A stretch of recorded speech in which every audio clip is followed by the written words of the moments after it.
Awesome. And also, I want to introduce Darius. Thanks for the overview of through the video. It'd be great if you want to introduce yourself and explain anything else that folks should know about the village. Cool. Can you pop to the next slide for me, Cheryl? So, hey, everybody. I'm really excited to be here with you guys today. This is exciting for me, first and foremost, because it's not often that I think at the end of the day, it's 11 o'clock here in Kenya where I am right now. So I'm gonna kind of skip the subtleties and just keep it as straight as I can with this group. It's very rare that an organization, particularly an organization of the size, scale, even the length of existence as a GoodProjects, has the opportunity to be able to raise the funds with the primary mission to invest in Black leaders, particularly when you talk about the ability to invest in Black leaders central to the DC, Maryland, and Virginia area. And we understand how unique of an opportunity that is. But the reason that we are so confident as an organization, putting our neck out there to say, hey, we want to invest in these individuals, is because we know that if we put the money in the hands of artists, activists, creators, and organizers in DC, Maryland, and Virginia, that an investment, even at the size and scale of $15,000, is going to go on to impact tens of thousands, if not millions of people over the lifetime of all the different people, not just that are in the village, but that are impacted by the work that you all do. It is my honor and my privilege not only to have the ability to work with Ms. Sherelle Swain and all the amazing team members, I know many of which are on this call today, but it's more of an honor that we have the ability to be able to invest in you guys, the village. And one of the reasons we came up with the name The Village for the platform this year, which is hosting the nomination and ultimately the voting process for the Black Justice Fund, is because, like many of us have realized in our work every single day that we do, nothing that we do can be done alone. Nothing that we do can be done in a silo. It truly does take a village to have and to see the impact that hopefully all of us will want in our lives, or else why would one be participating in this process? As we head into 2023, particularly as we head into March, and Ms. Sherelle is going to provide a few more updates as it relates to the timeline later in the slides. But particularly at the high level, all of us should be, and if you're not surprised, many of us are probably already aware, 10 individuals at the culmination of this process will receive $15,000 to support their work, their lifestyle, their rent, their car note. Honestly, the impetus for this fund is to say that as an artist, activist, organizer, creator, if we invest in you, that you will put that money to the best use to continue your work, however that looks. We're not here to look over your shoulder. We're not here to tell you how to spend it. We're not here to collect receipts. The money is yours. And at the end of the day, you can do with it as you wish. That puts you in the best position to support your work. The kicker is, for this year, is that unlike in 2021, where I think philanthropy for so long has taken pride in its ability to sit in an ivory tower and look down on, or in many cases, throw money down at people at the grassroots level. This year, Sherelle and I took no pride in saying, hey, we are the chair people of this fund. So that makes us the selection committee. So you need to send in your applications, and then we're going to sit in a small room that people don't have access to, and we're going to look at a rubric that nobody will ever see, and then we'll ultimately make the decision on who's going to get these funds. We're not doing it that way.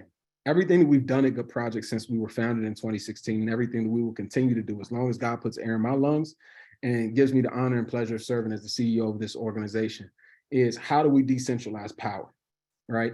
And by that, I mean, this year, really challenging what philanthropy looks like as a whole. The power is in your hands. The decision-making is in your hands, where those that receive, the 10 individuals that ultimately receive the $15,000 will be voted on and selected by you, the village, the people that are on this call, people in your network. it's not going to come down Sherelle and I and a selection committee of people that you all won't realize. All of this will be a clear, open, transparent process that happens right in the village. And this is one of the reasons why I want to continue to encourage you guys right now, and we'll go into some of the slides as far as the updates, but right now there's hundreds of people that have joined the village already, dozens of nominations that are already coming in, and this nomination process is very important. But as we get into the voting process, and I can't stress this enough, as we get into this voting process, it is going to be imperative that you have your networks in the village, that you have your networks prepared and ready to vote for you. I can say that again. It is going to be imperative that you have your networks on the village, in the village, active and ready to go to vote for you. Because I don't want nobody DMing me. I don't want nobody calling me. I don't want nobody being like, Bax, can you look out for me? Can you do this and that? I'm not doing it. I'm letting you know now. This process is out of our hands completely. Our role and responsibility in this process is to host the platform and to make sure that it's fair and that it's open, full stop. The power is truly in the hands of the village in this process. So as we continue to get into this process, the 10 individuals that are selected at the highest level, everyone's very much aware of the $15,000 that'll be received. But at the end of the day, some of the biggest feedback that we got from the 2021 Black Justice Fellowship was that that's all we did was gave money, right? And individuals got these funds and there was never any follow-up. There was never any network of other activists, artists, organizers, creators that I can lean on, which is one of the reasons why, and this is, we want everybody to fully be aware of it. One of the reasons that this year, in addition to receiving the funds, we will be providing capacity building. And not just capacity building in the sense of, hey, come sit on a couple Zooms or come meet us up at a coffee shop and let's tell you about how you can do your work better. No, we are going to pilot together small projects and learn along the way. And the reason that we are piloting these projects is because every single person that receives these funds, we're making a guarantee that we are going to put you in a position where you can get additional funding, right? We can't get the additional funding for you. We're putting our money where our mouth is. We're making the investment, but we are going to put you in a position where you are fundable by the end of this process, right? And that will happen over a 6-month fellowship. And so we're going to introduce you to our networks. If you've ever been to a Good Projects event, I know many people that are in the village have. You see that there's heads of foundations, there's heads of government agencies, both here in the district and nationally. You have banks, you have sports teams. And sort of the unique thing about me as a CEO and the unique thing about Good Projects as an organization is that we're not looking to hoard anything. Good Projects has a simple mission and vision to put itself out of business by the year 2030 and supporting 500 families to self-sufficiency. And when people hear that, they're like, oh, that can't be true. Well, I'll show you. Meaning that, hey, here are all the people that are funding our work. Ask them about how they can support yours. Like, at the end of the day, I'm very proud that we have a team that truly understands that work, right? And to that point, we're just really excited to continue to be able to work with you guys. And everything that we do over the course of this process is always going to go back to sharing power, right? Because it's not just us as leaders that have to share power, it's how do we share power with the constituents that we work with? And there's no man that I know that understands that better than somebody that has joined us on the call today, Mr. Pasquale, the CEO of DAPLI, that has actually been powering a lot of the things that we've been doing at the village. So I want to turn it over to Pasquale to share a few words. Hello, everyone. Just wanted to thank you all for your patience. I know that, when we first kicked off the fund, we were onboarding users onto MetaMask. And I know some of the feedback that we received was like, hey, the process needs to be easier. We heard you guys, and we thank you for your patience. But what we're doing, and part of the challenge of what we're doing is we are trying to really give the power to the people in the sense of decentralized finance, in the sense of giving you guys really the full transparency and the full ability to vote. So thank you guys for your feedback on that. And we're going to be rolling out some stuff as we kind of continue here that makes it very easy to participate. One of our main goals is to reduce the barrier that it takes to participate and actually have ownership and vote in the community. And all of you guys as members of the community have ownership in the community, right? This is why we're kind of facilitating the voting process like we're facilitating it.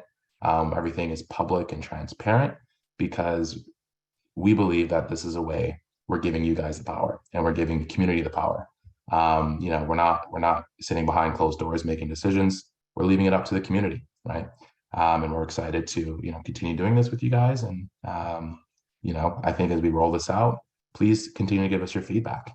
Please continue to let us know how we could improve our processes. Please let us know what you need, right?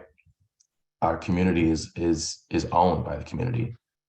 So all of your feedback, all of your engagement in the network is only going to help improve it and help us grow and help us be able to achieve our goal of lifting families out of poverty and continue to invest into the community. So thank you all for your patience, and feel free to leave feedback and continue engaging in the network. Thank you, Pasquale. Thank you, Darius. By a show of hands, are we able to see how many of you all are already in the village? Let's see. Okay. All right, perfect. And anyone can, it's got about like 5-6 hands raised. And then and everyone can put their hands down if they're in it already. And then by a show of hands, could we see how many people are not a part of the village yet and might need some help or support to see what it looks like to quick join and then also to access the nomination portal?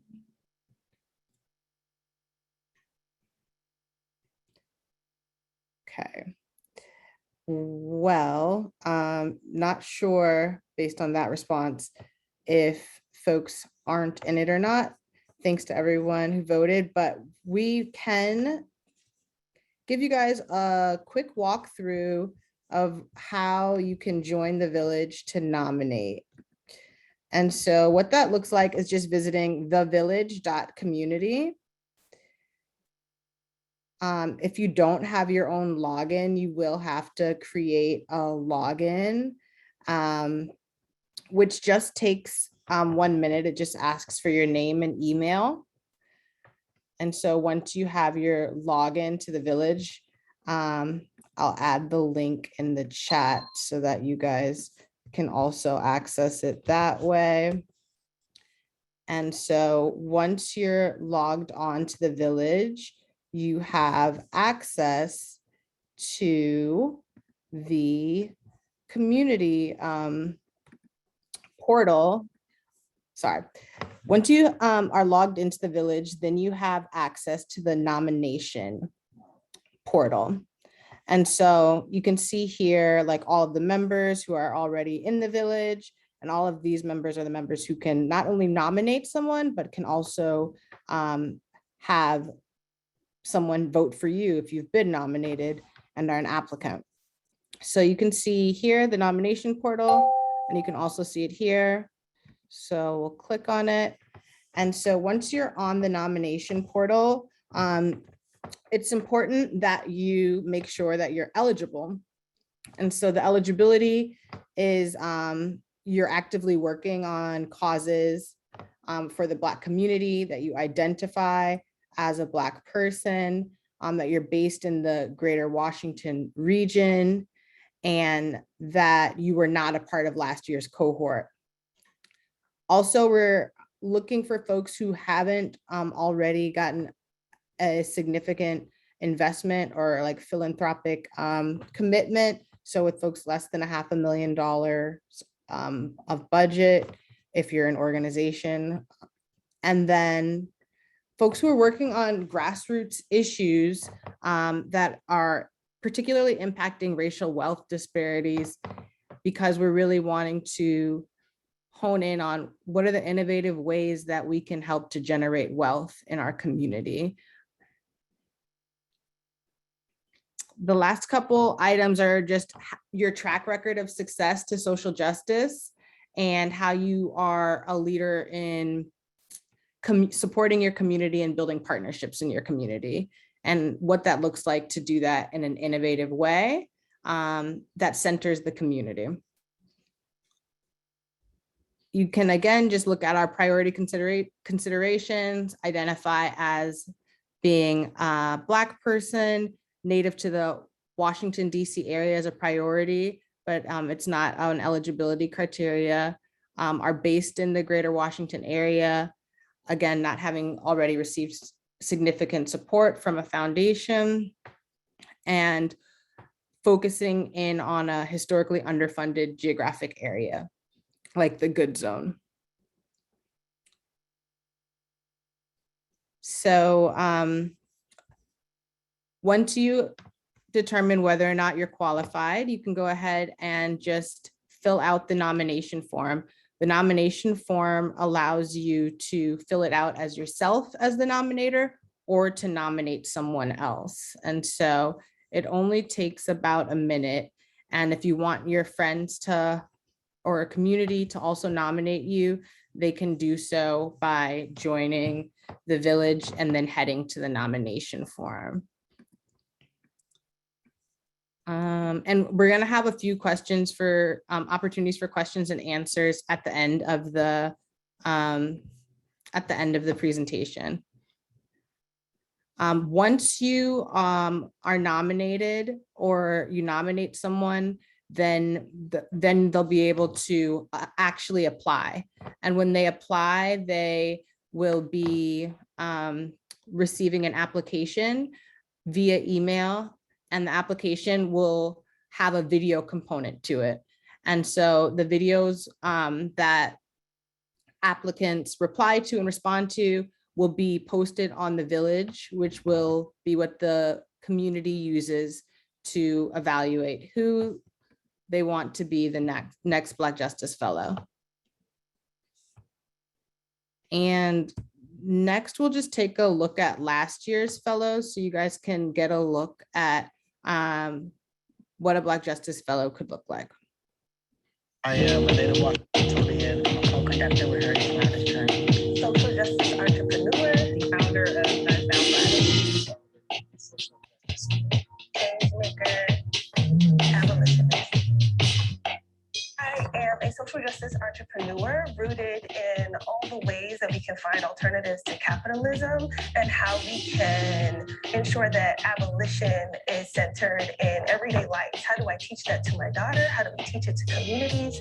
How do we create alternatives to the system that is oppressing us? That is what I'm going to commit the rest of my life to do. Heritage Matters Journey is a Black-led abolitionist organization that's fighting for the Black, most marginalized people in the Washington, D.C. area, discriminatory systems that oppress us within state-sanctioned violence and fighting to empower and dismantle inter-community violence. The mission of the Social Justice School is to catalyze an integrated community of scholar activists who are designers of a more just world. We unapologetically believe that young people will change the world. All they need are the tools and the time to do so. We're a middle school in Washington, D.C. in Ward 5, serving students from 5th to 8th grade. With Guns Down Friday, our job, when a kid is shot, back in 2020, we will report directly to the scene.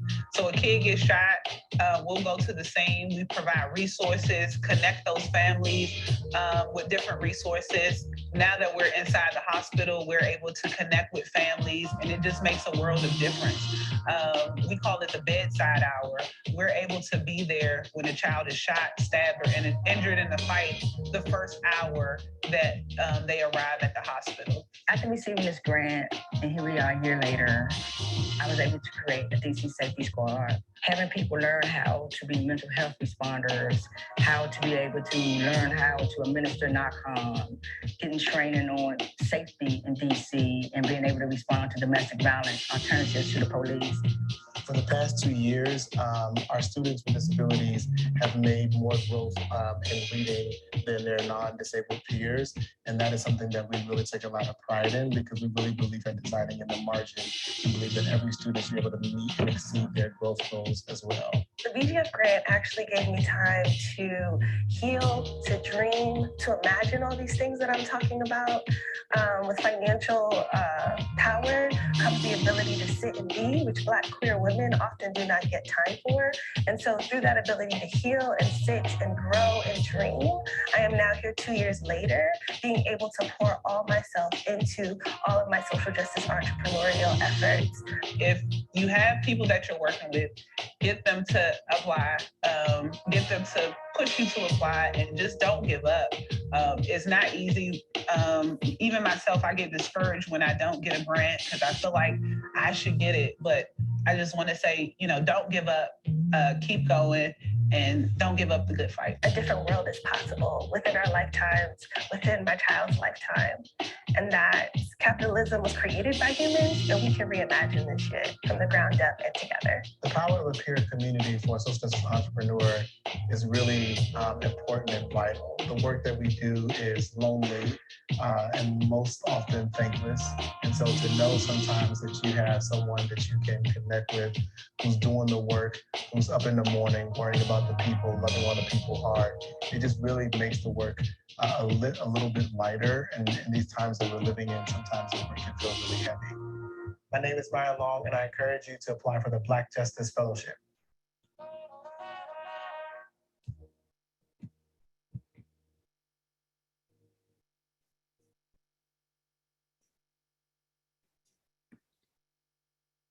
Awesome. So, I think last year's fellows really say it best. We are, as Darius mentioned, excited to be able to offer the capacity building components this year. And so that's going to look like, in addition to the $15K award, having the opportunity to pop up an activation that you can pilot in the Good Zone, which is the Southwest community of DC that GoodProjects is already invested in, with a community center where young people come every day. That's actually within the Greenleaf housing projects of Southwest, and also a number of partnerships, as Darius mentioned, with healthcare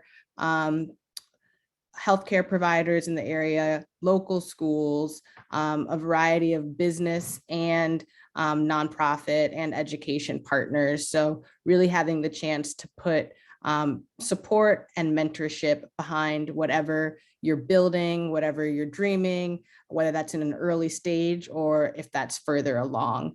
Another component that everyone's going to have the opportunity to access is masterclasses, which will be a part of the village. And so whether or not you're a fellow, we're going to be having a variety of video resources from philanthropic foundation heads, leaders of agencies in DC, nonprofit leaders, education and social justice entrepreneurs, a variety of voices who will be on there supporting to increase the knowledge for areas around community building and leadership that we could all create our own peer community of support around in the village.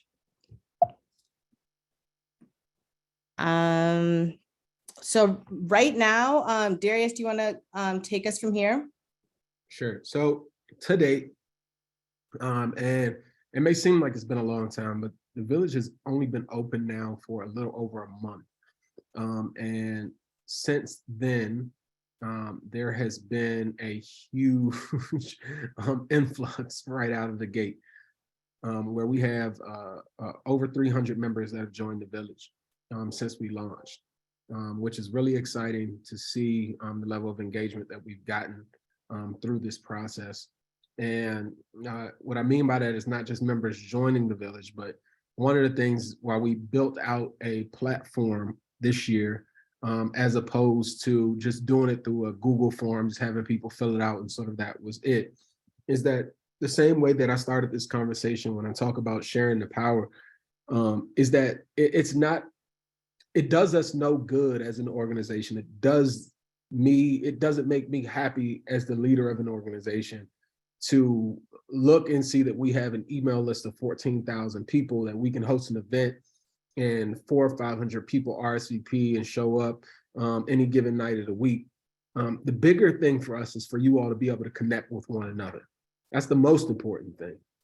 The village is a platform that we worked very, very hard on to make it so that you all could share the work that you're doing. And I see a number of you all have already started utilizing the community feed function to do just that.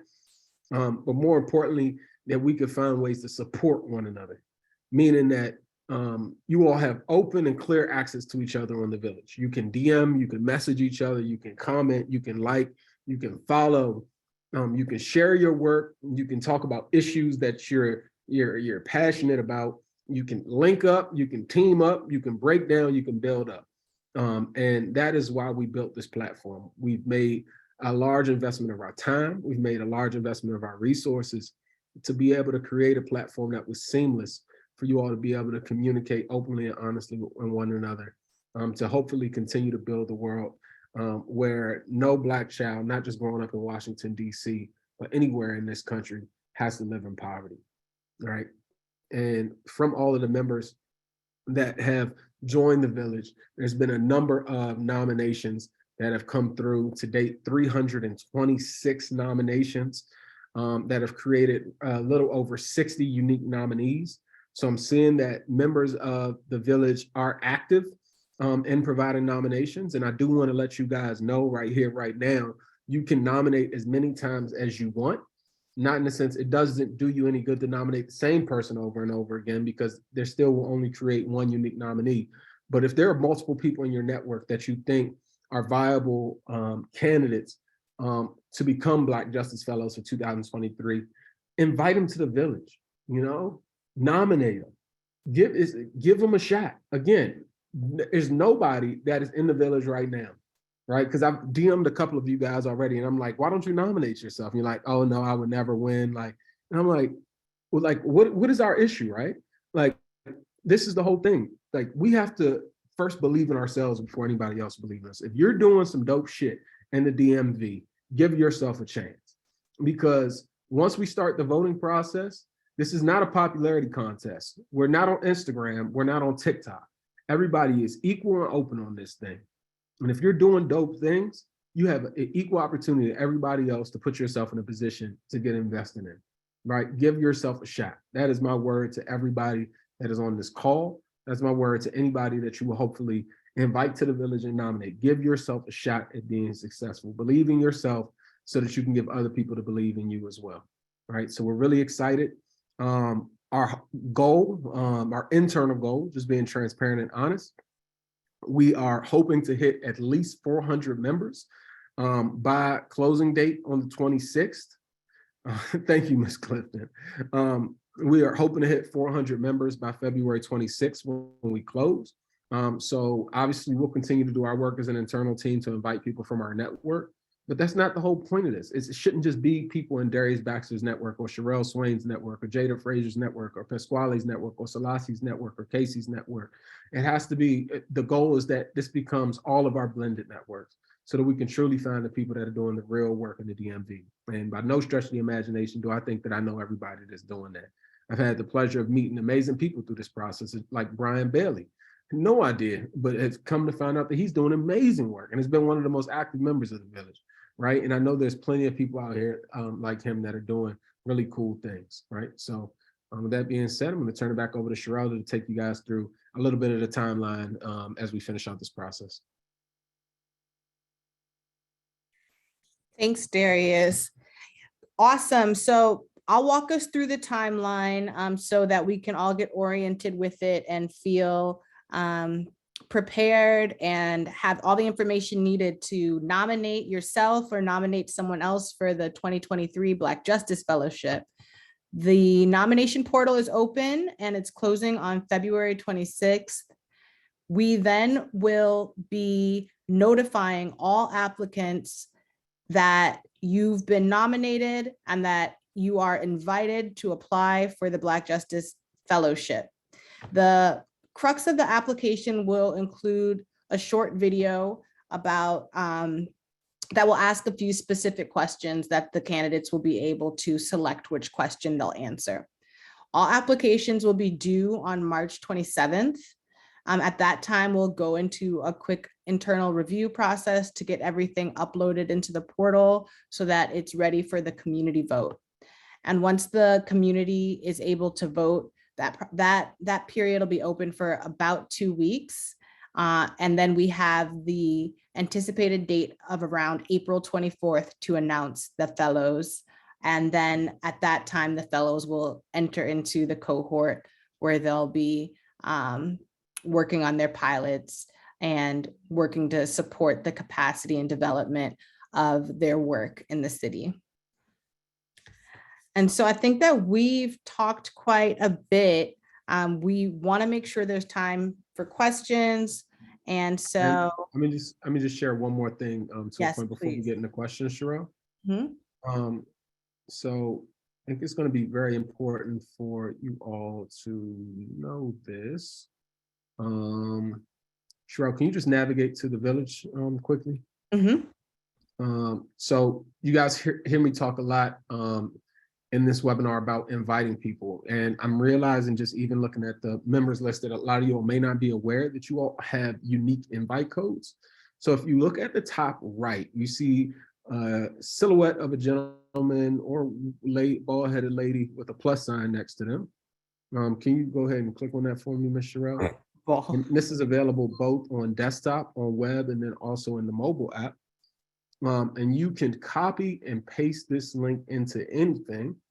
But then also when you click see more invite options,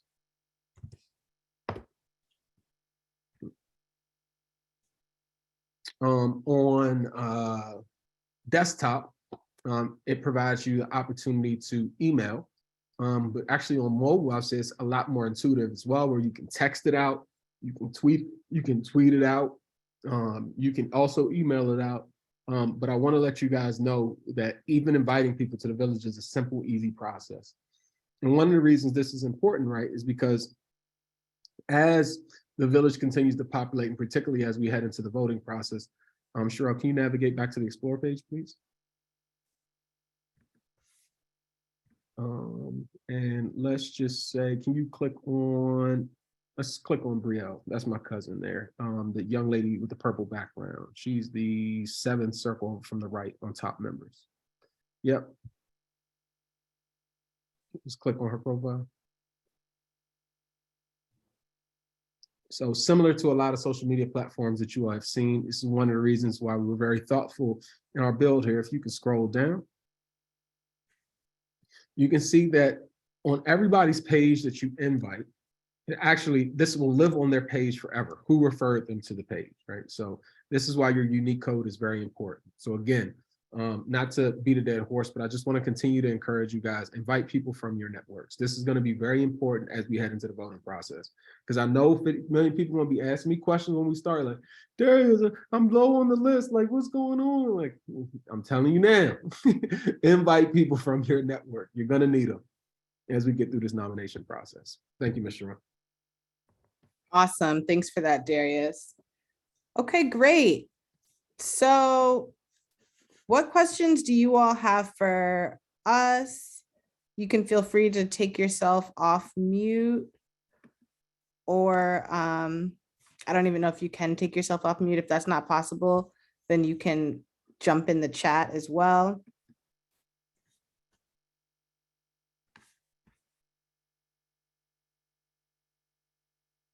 I just updated the security. I think now everyone can take themselves off mute.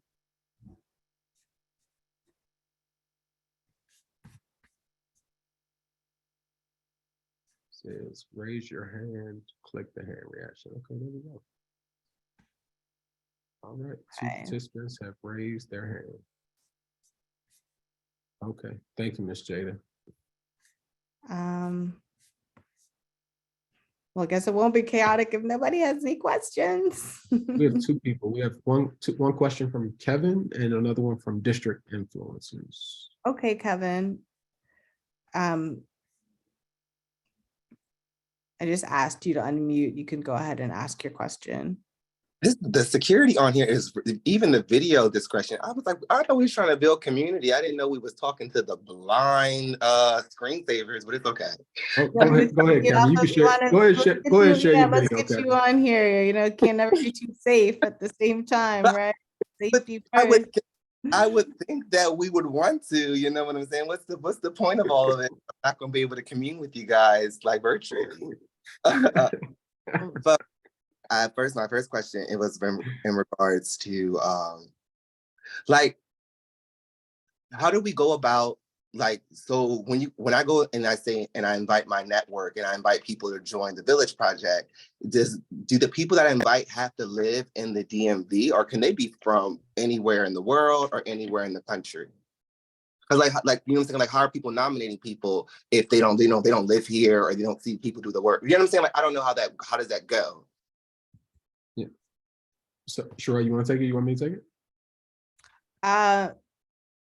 Well, the idea is that to be a nominator, you don't have to be within the DMV area, but folks should still, defer to the but at the same time, you just need one nomination. So the harder, I think, the point of the evaluation where the community is going to be thinking more critically, and it will be the village community, will be at the application evaluation when everybody's voting.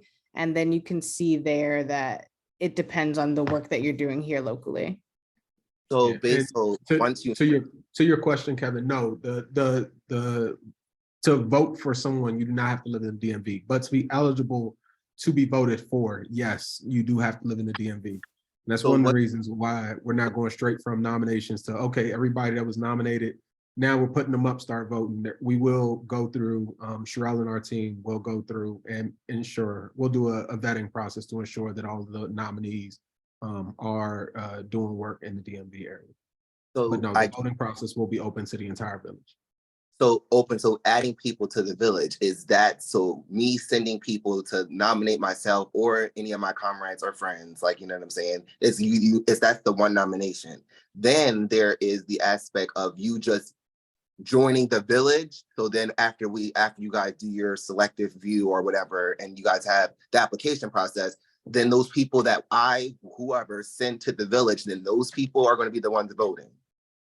Well, that's gonna be up to you, Kevin. You never know that you might invite him to the village. You might invite him. You might invite him to the village. Right. Next thing you know, they might see somebody they like, and they're like, "Oh, yeah, I want to vote. I want to vote for somebody else." I'm just saying, but okay. Yes, in a perfect world, yes, exactly what you're saying, Kevin. Yes, the people that you invite to the village will ultimately be the people that vote for you. Okay, my next question is, and the final question is, in regards to like the events. I have no shade, no tea, no funny. Like, I love them. I've been to some of them, like not the volunteer things, because you stay in our emails, child, hitting us to come volunteer.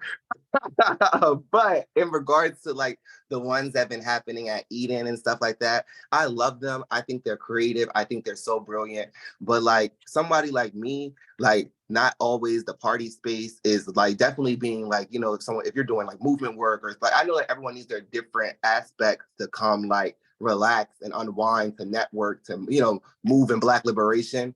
But I would just say diversifying what those look like so that they create comfortability for everybody. Because maybe, what if I'm not the type of person, not saying for myself because I'm very outgoing, but like, what if I'm not the person that knows how to network in a space where it's so outgoing and so like so social, there's music playing and you really have to go. Now it feels like dating. Like, you know what I'm saying? Now I gotta really put myself out there.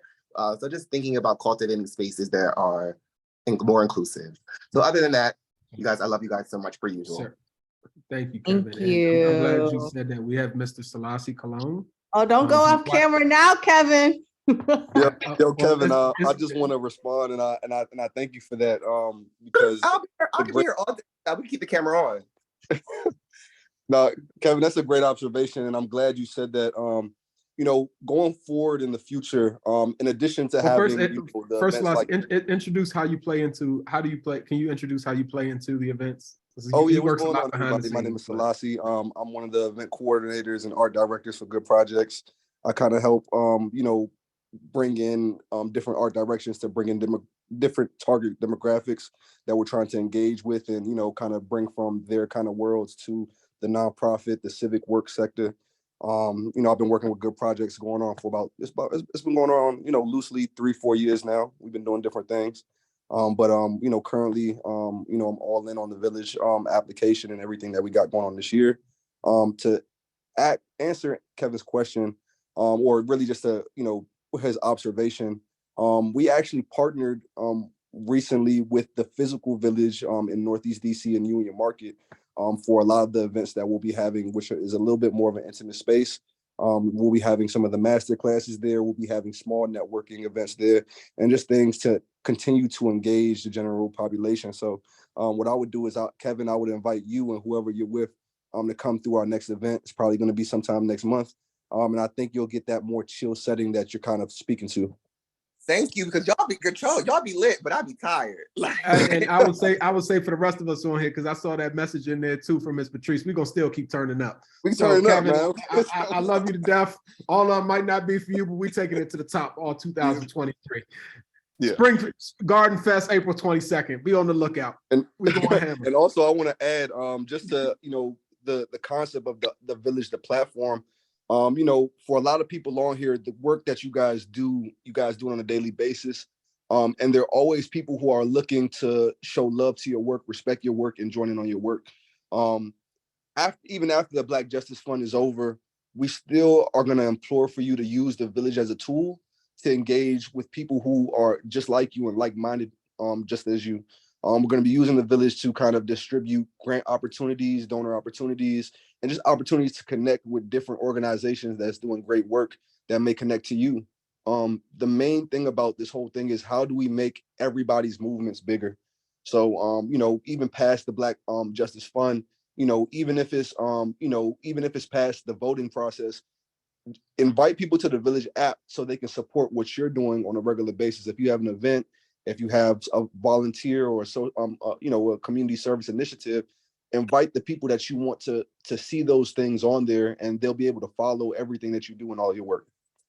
I like it. It's like, what I'm saying, every time I think about it, I just think it makes me think of LinkedIn, but I love it. Word. Thank you, everyone. I guess. And thank you for all of your work, Kevin. We're very much aware of all the amazing work that you're doing, and it's good to see that you out and living your best life. I know you've recently been through some things, but we're going to turn it over to District Influence. I know they had their hand raised for another question.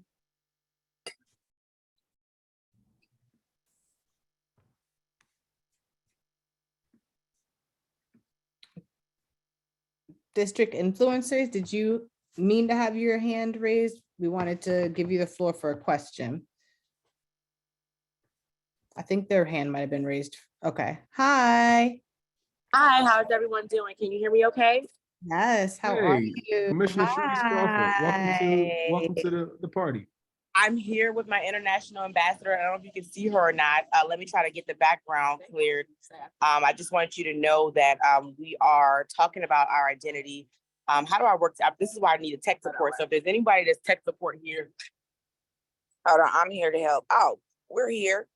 Oh, you guys are here. Okay, wait. Okay, we're here. Your photo is just the background. How'd you take the background off? This is my issue, guys. Yeah. Okay, there we go. Got it. Right. Active learning moments. These happen. I'm going to be very transparent and forward with you all about this fund.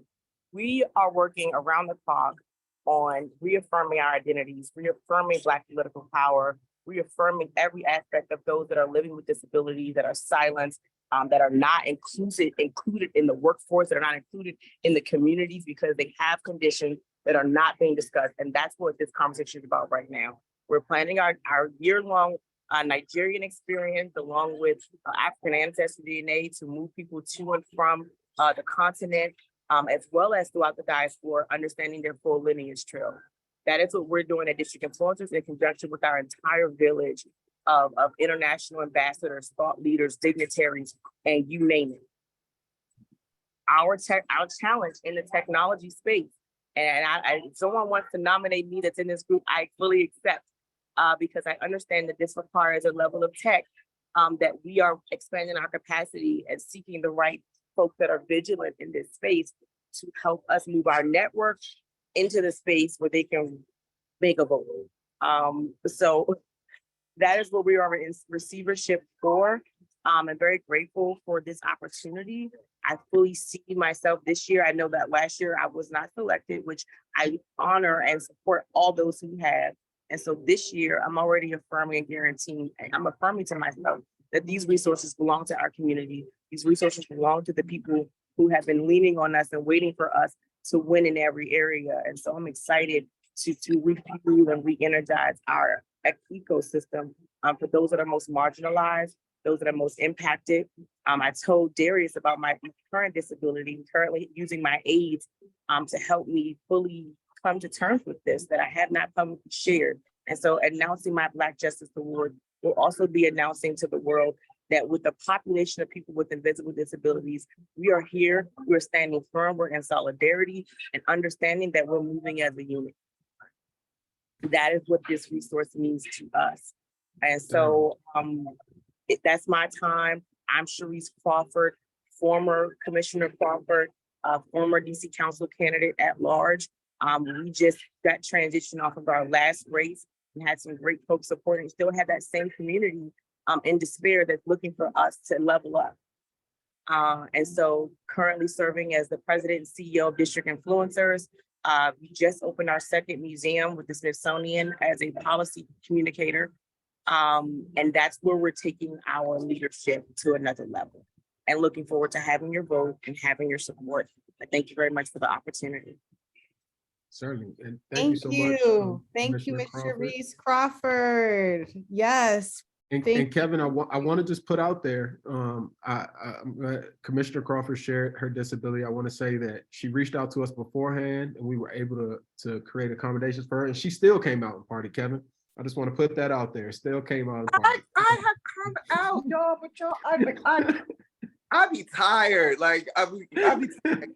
And it be in the middle of the week. It don't be like it's like on the weekend. Kevin, you had your chance. You had your chance, Kevin. We're now passing it to Ms. Thelma Jones, representing the Southwest Is there anything community. else you want to share about the around accommodations that folks can have if needed to the application? Certainly, and just quickly, because I do want to make time for Ms. Jones. And Pasquale touched on it earlier in the presentation. Like, this is Black people building tech, guys. Like, Black men built this. Like, I just want to put that out there loud and proud. And we're not shy about that. And I know a lot of times when people see systems like that, they just think it's sort of like a brick wall, but we're actively listening to the feedback that you're providing us. One of the biggest pushbacks was the community passport feature around what we were looking to do with NFTs. We listened, we adopted, we adapted, which is one of the reasons we took that down as a feature in this part of the process and made it even easier to enter into the nomination portal. Since then, we've seen more nominations come up. So as you guys are continuing to explore the village, if you're seeing things that are wrong, if you're seeing things that you like, let us know. Like, the reason that Pasquale and the adapting team is working with us is because we're constantly adapting the technology. So thank you for that, Commissioner Crawford. But I just want to stress again, we are listening to you guys and constantly building the technology. So with that, I want to turn it over to Ms. Jones. Thank you, Darius. I'm Thelma D. Jones, founder of the Thelma D. Jones Breast Cancer Fund, a 10-year organization whose mission is essentially to reduce the incidence and mortality rates of breast cancer here in our community and region. As many of you may know, women like me have the highest rate of breast cancer, not only in this city, but throughout the country. And so my work and passion is about trying to educate, outreach, support, and advocate for women like me. And I am really impressed at the number of young people that I see that's engaged in this effort. And it begs the question, is this effort about reaching, building, and raising the next generation? And more specifically, is there an age limit in applying for this, for the application? Because I'm 70 years old, and if there is an age limit, and if this is about building for the next generation, obviously I am ineligible from the beginning. Certainly.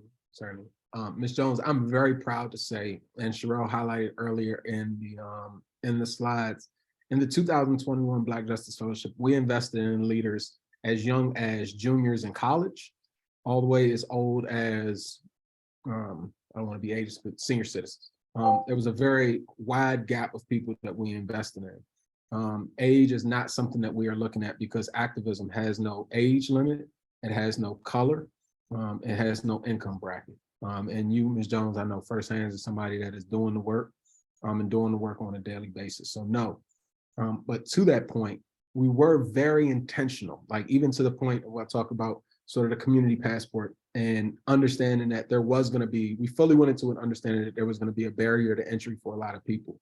But the one thing that we won't be is apologetic, that we understand that in order for the movement, the much larger movement that all of us in our own ways are a part of to be successful, that technology is going to have to be a part of that.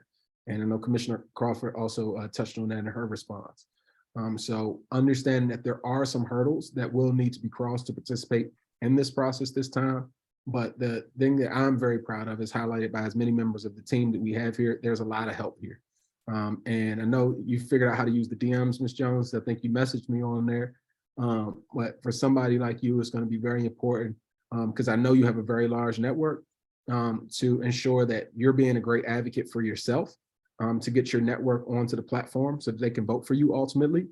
And then also be a great advocate for yourself that if you need any assistance, you have my number, you have my email address, you know where I am every day. And also is the number of members on the team, including our community support line built within the village City Hall that you can message 24 hours a day, 7 days a week. And we'll constantly be there to get responses to you for any challenges that you may have. But I hear you, Ms. Jones, but no, there is no age limit. But I do understand that there are barriers that exist, but know that our team is here to support you in overcoming those and helping to support your network and overcoming those as well so that they can be active voters for you when voting does start after the nomination process ends. Thank you. I appreciate that because I'd certainly like to be considered when we know that women like me and much, much younger, breast cancer is hitting Black women at a much, much younger age, as early average 25 and on up. So I'd like to bring my lived experience as a 15-year breast cancer survivor, my network, connection, love and passion for the community to help reduce the incidence and mortality rates of breast cancer here in our region. Certainly. And I'm no math whiz, Ms. Jones, but like I said, I think before this meeting we checked, there was a little over 65 unique nominees that exist right now, 10 of which will ultimately be selected to win the prize and to participate in the fellowship. So I don't know anybody out there that's good at math, but you have a pretty good chance right now of winning. So that's why I just keep imploring everybody. Don't hit my line. Don't say that we were being biased, anything. These votes will be determined solely by the village. It will not be Darius Baxter. It will not be Sherelle Swain or Celeste Cologne or Casey Lee. It will be you all as the village that will ultimately make the selection. So it's very important now to start inviting members of your network to your point, Ms. Jones, because if they have challenges, you can help them overcome those hurdles now so that when the voting process begins, that they know how to navigate around the village and they're ready to go and ultimately vote for you. Okay. With that, we're going. Oh, yes, ma'am. I'm in late from another meeting, but did I hear or a part that said even if you're not selected, you will be part of the network to be invited to master classes?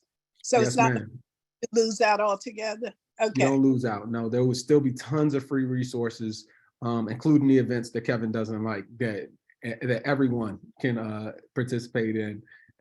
So yes, there will be tons of resources made available for you, including over 50 master classes that Sherelle's production company are producing and putting into the village. With that, we're going to turn it over to Mr.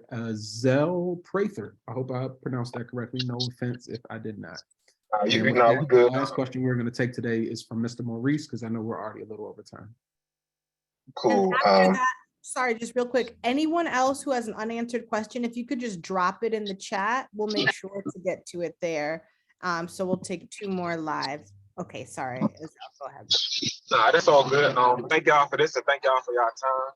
I do have a question just about I just want to make sure that I'm clear that so those that are invited into the community have the same access, I guess essentially that we have within the community. And I think it was Kevin that just mentioned, like, just so we are, so they are able to, like, people who I know they may not like certain, may not have the capacity to volunteer in a certain way or help out in a certain way that I may have, but they'll have the same opportunities to do those with others within the cohort. And are those same people that's invited, like, to the village that are now part of that community, do they have that same access like to the classes and to those things as well? Or is it that just for the nominations like within the cohort? Yeah, so if I understand your question correctly, Mr. Prather, yes, everybody, if you were in the village currently, if you invite someone to the village, everyone has equal access to content, everyone has equal access to the nomination portal. And as voting begins, everyone will continue to have equal access to the master classes, the voting portal. All of that is, and this is one of the things why we're very excited about the platform that we built. It is complete transparency. That's dope. So you all, everybody's seeing the same thing. So can I add, if you're on the village, you also have free access to all of our events as well. Certainly. And also a part of the village that people may not necessarily be taking full advantage of. There's a number of podcasts that are also in the village and internet radio. So one of the things that we wanted to do was provide this as a space, again, for you all. Any podcast that you see that's on the village, if somebody reached out to us like, hey, I have a podcast, can I feature it on the village? Hey, I have this thing that I'm working on, can we put it up there? So even, again, it's not just about the funds that will be made available through the Black Justice Fund. That is a small part of where we see the village going. If you guys have cool things that you're working on as activists, artists, creators, organizers, and you want to use the village as a place to highlight that, please let us know. We have no problem putting it out there so that already the existing 330 so members and growing, 360 members and growing will have access to that.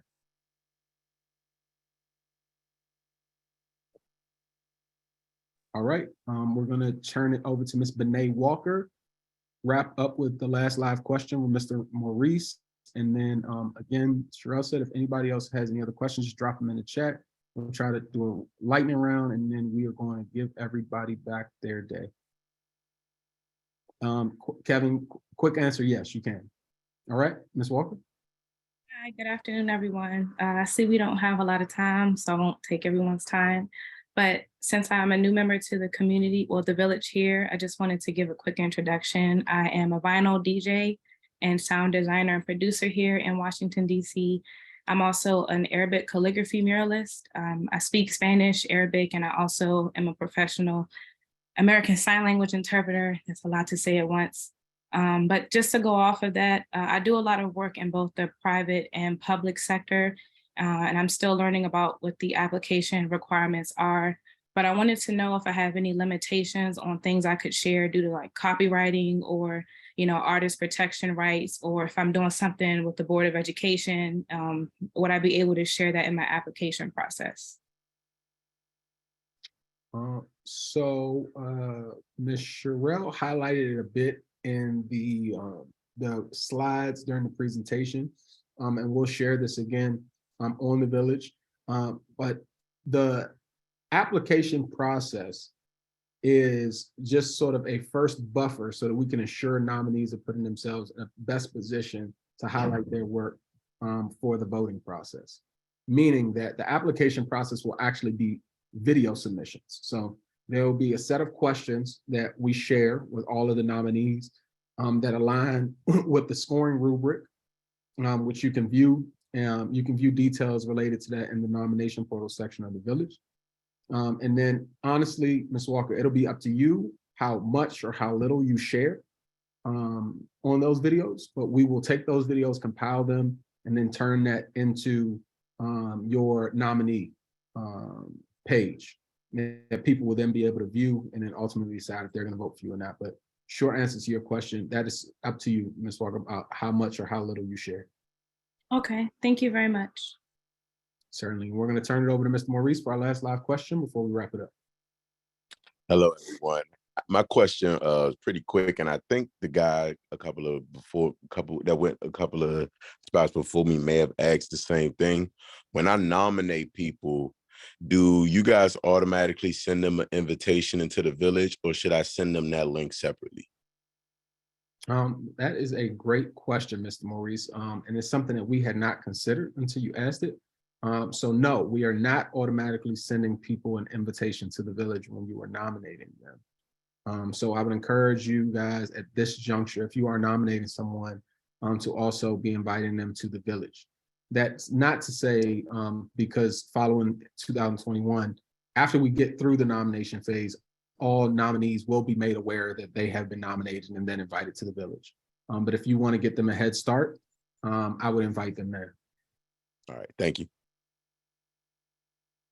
All right, let me just make sure I check my team. Were there any questions in the chat that we need to get through for our rapid fire?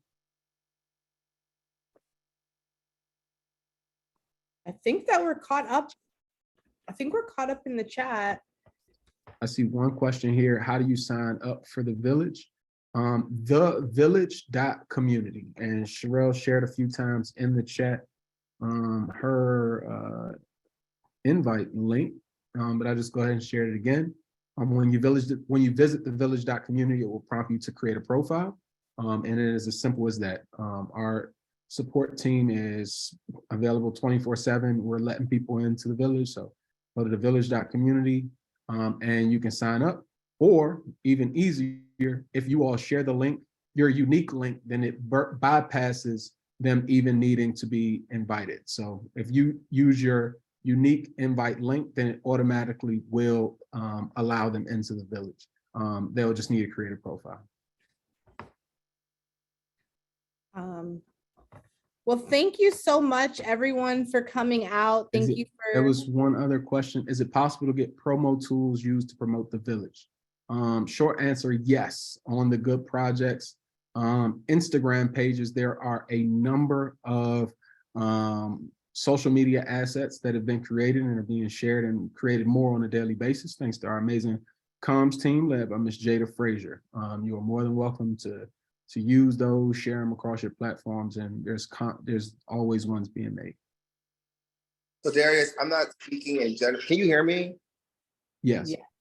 So I'm not just talking about the ones you show on the what's the name, like, not, for example, not everybody, like our elder who's speaking here has the ability to know how to use those things and get them off social media. So is it possible for us to share in an email, since you guys already have our email? Like, yes, here's that's the video. Yeah. We can share that with whatever, definitely to get people promoted to come to the I think village. Sherelle's confirming yes, we will share. that's, we'll share assets. We have everyone's email address, Kevin. So we're gonna go ahead and send a few videos and promo that you all can select from. We'd love if you spread the word, and we want you to have all the tools needed to do that. So, and we'll also download this recording. And we'll download all of the questions from the chat. Jada, can you help to make sure that we download all the questions of the chat and then have the recording? All of the materials, not only will we put on the village, we're happy to send out, how to access the videos via email as well. And then if anyone else has any issues around accessing anything, we're happy to set up phone calls. There's also computers that are available at the Greenleaf Center where Good Projects is located. If anyone doesn't have access to Wi-Fi or a computer, you're always welcome at the community center in Greenleaf in Southwest to use a computer there. But please let us know any questions or concerns you have, or if there's any barriers to you being able to access the village or the nomination portal. We know that there's learning curves, and that we want everyone to be able to have everything that they need. So please just let us know if anything. And the best way to reach me, I'll drop my email in the chat. If you're not on the village too, you can always just reach out to me there. And that's my email too. And so we'll forward everything out to everyone. Thank you so much for coming. Thanks for staying the extra time with us. We hope y'all all have a great day. Bye guys. Have a blessed rest of your day.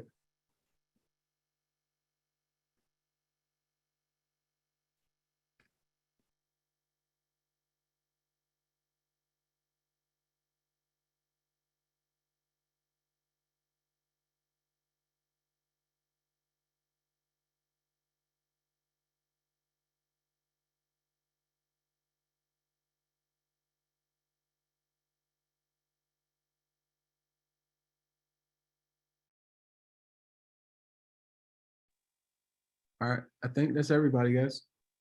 Yeah, That will go.